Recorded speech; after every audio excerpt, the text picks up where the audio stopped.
nhớ trong sự trong nát trade cho đến hôm nào quên hômที่กบเราหินดูชงอัดเสียนั่งกับเป้นะ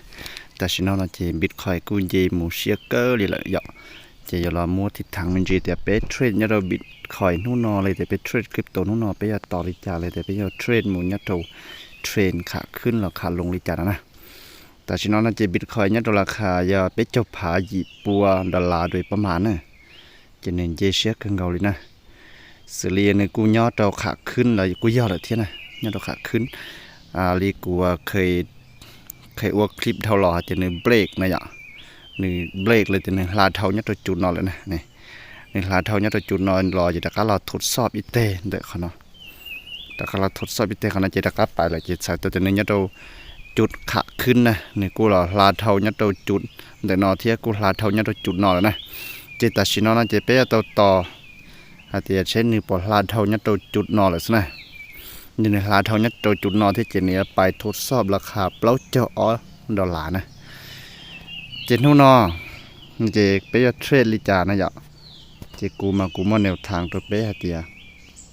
แต่ฉันบิตคอยน์เจมุจอนะบิตคอยน์เจ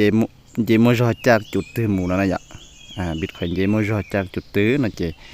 หนึ่งเจปีระดับได้นำนะปีระดับเท่ากับเบรกระดับไปนะอย่านี่วันนี้เนาะน่าจะกูจอขอบายเนี่ยขนาดนั้นขนาดจอมบายเป็นใบราคายาวเป็นเจ้าผาเปล่าปัวโดยประมาณนะเจะเป็นเจ้าหมุนนอทีพีนะทีพีเพื่อเสาทีพียาเป็นเจ้าอีผาออปัวไงหมุนนอทีพีเป็นเจ้าอีผาปัวนั่นเจเป็นจอ SL นั่นเจจอตัวราคานะระดับเป็นเจ้าผาระดับเป็นเจ้าผาโดยประมาณนะเจเป็นจุดต่อก่อนหนึ่งเลยรอจอนะทีนอนนะเจเป็นว่าจุดต่อก่อนเลยรอเขาเนาะ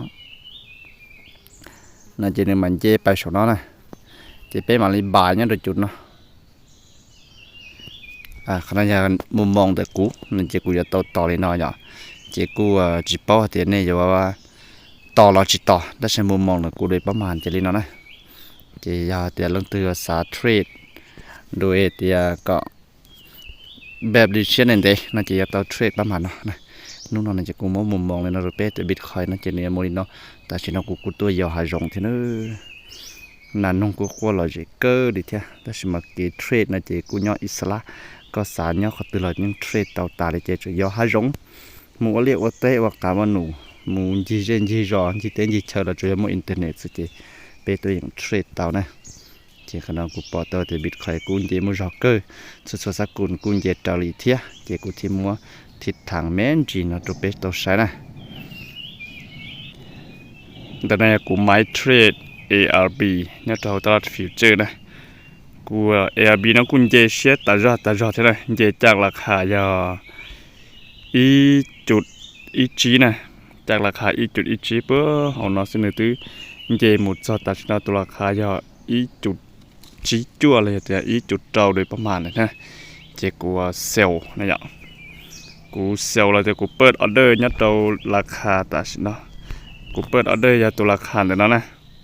ตัวราคา4 เหรียญแต่น้อยยาตัวราคากูเปิดออเดอร์จะราคาสีได้ยาราคาปัจจุบันนะ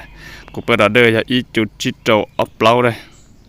กูเปิดออเดอร์เขาเนี่ยกูเปิดออเดอร์เซลนะยาแต่หนึ่งก็รอนั่นจะกูมาเรียกว่าเต้ากำไรเขายาแต่หนึ่งเจมูนั่นจะกูจะป้องนะยาเจกูจอทีพีเรื่องติดเทรดนี่เนาะนะเจกูจอทีพีนั่นเจกูจอทีพีเนี่ยตัวจุดนอสิกูนะกูจอทีพีจุดได้นะกูจอทีพีเนี่ยจุดนอสินะฉันในหายอยู่ตะกันเจลีนอนะเจกูจอทีพีตีซื้อเจซื้อเจว่า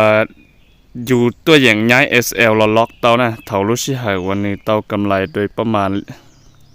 4 ลีนอเลยนะยะเป็นสินจัวลีนอเลยนะเจอยู่สามารถล็อกกำไรมัว SL จะละจอเจจะเส้นเลยนะเจล็อกกำไรเตานายกิเทรดเนี่ยตลาดฟิวเจอร์ยังลังติดจิตามโลกเป่า Binance ว่าสามารถเทรดเตาลีนอนั่นหรอกู กูมาจะคลิปเคลียร์จอวิธีจีลูกกระเป๋าเทวิธีเทรด